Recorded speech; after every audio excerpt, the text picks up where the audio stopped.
morning, everybody. Here I am again, Saturday sofa session, welcoming everyone coming in. I hope you're all well.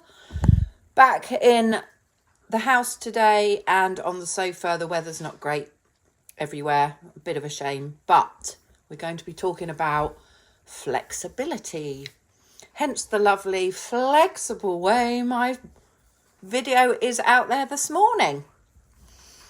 So, I've got note to self not to keep saying so.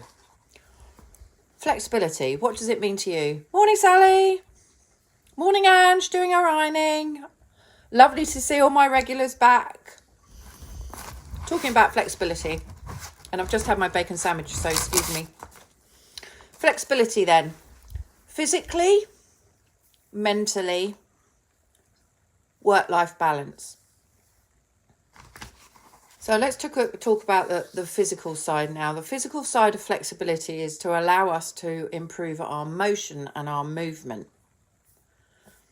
If we are flexible, we become less of chances of having injury. We are more mobile and we have more strength. And that helps us to be more flexible within our mindset. I find that if you're rigid in body, you're rigid in mind. If you're flexible within your body and within your muscles, you're more flexible in your mind. And then I think that you bring on more change and more things into your life, sort of naturally, really. What else about flexibility? I've done some notes today because it's been a bit of a mad week. I don't know about the rest of you. So it improves posture. Reduces injury and helps us move, and we need to be able to move. And if we can't move, we do find that the rigid side of us will cause us injury because we fall. Stretching is excellent for flexibility. Thank you, Angie Ward Pilates, just done my flexibility and stretching class this morning. So that's the physical side to flexibility. I wonder how we look at flexibility in our work and everyday life. If you're a small business, flexibility is absolutely essential. It doesn't really even be a choice anymore. And the reason I say that is small businesses need to have that flexibility, otherwise they will fail. Okay? There's so many rapid changes in technology and the economy that we must be able to adapt to those changes. Therefore, we have to have a physical and flexible approach to our staff and even ourselves. And that becomes with flexible mindset. Flexible mindset starts by saying, I've got to change to succeed, to improve. If it doesn't start off in your mind, it's never actually really going to happen. So, what are the improvements then? What makes it great to be a flexible employer and a flexible person? If you're a flexible employer, you have more chances of getting the right talented people because you are able to provide employer engagement. And by that I mean flexibility comes with responding to changing circumstances and others' expectation. And I think COVID last year, when we were all thrown into the fact that we have to be flexible and we have to play by the rules, is most employees now expectation is to have that flexible working. And that doesn't just mean working from home or working on the days that you know that are more productive. It's far more than that. It's about giving your employees something that they then become more productive and then give back to you. So Manpower Solutions actually did a study, and it revealed that nearly 40% of job candidates worldwide preferred to have flexibility in their top 3 factors when looking for work.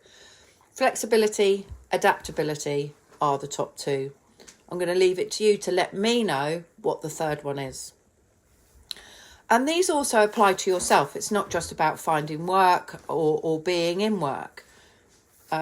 it is about you being flexible yourself and bringing on change when it happens and not resist it, because we learn more, as we know. When we're in the change curve, we learn more, and then we can become reflective, and then we can become adaptable. And all of those things are videos that I've made before today that you can find on my YouTube channel, which is SB Business Services. Vision, value, adaptability, isolation, motivation, procrastination. They all are surrounding flexibility. Okay, so I'm just going to give you some ideas what an employer would put into a flexible program. The highest and the top one for most people is the flexibility of going to work and coming home. If that was placed in a contract of employment and that flexibility was there, people would actually want to go to work instead of being the 9-to-5 job. Our lovely Dolly Parton with her 9-to-5 song is just no longer these days. You can't have a 9-to-5 working. You have to have a flexibility, part-time working, different change in cultures to working shifts. And the opportunities to have sabbaticals. Now, you might say that, and there'd be a lot of people out there saying, yeah, well, most of my staff had one of those last year. I've heard that. But actually, it wasn't, because we weren't allowed to go anywhere. Sorry, that was Dexter then. That's a first. Having my dog in the background. Well, I'm not going to apologise because it's live, but there we are. So, as I said, workplace and flexibility in the workplace isn't just about working remotely. It's about having variety for your staff. So, care leave. Now, most employers now who have 50 or more, I don't know why it's restricted to that, because I don't think it should be, have built within their contracts of employment what they call care leave. Some other people might say compassionate leave. I think that should be in everyone's contract, including your own, because health is essential to our growth. We can work all the hours that God sends, but if we don't have our health, we're not going to work at all. There's another flexibility, but it's all down to mindset. So I want you to go away today and think about how flexible are you to yourself, to your friends, to your colleagues. And if you're employed, how flexible is your employer? Have you ever asked? Have you ever asked for a performance and appraisal program and had a goal set for flexibility? Because all of those avenues are ways to improve yourself. And on that note, I'm going to leave something with you. Flexibility is key to what in your life? Do a little mind map on flexibility, and then you'll find where you are actually very rigid.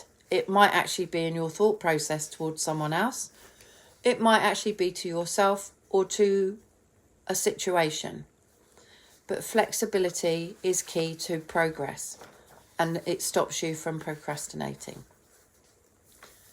I'm going to be talking about development next week and about self-development, because this is another area that is key to growth.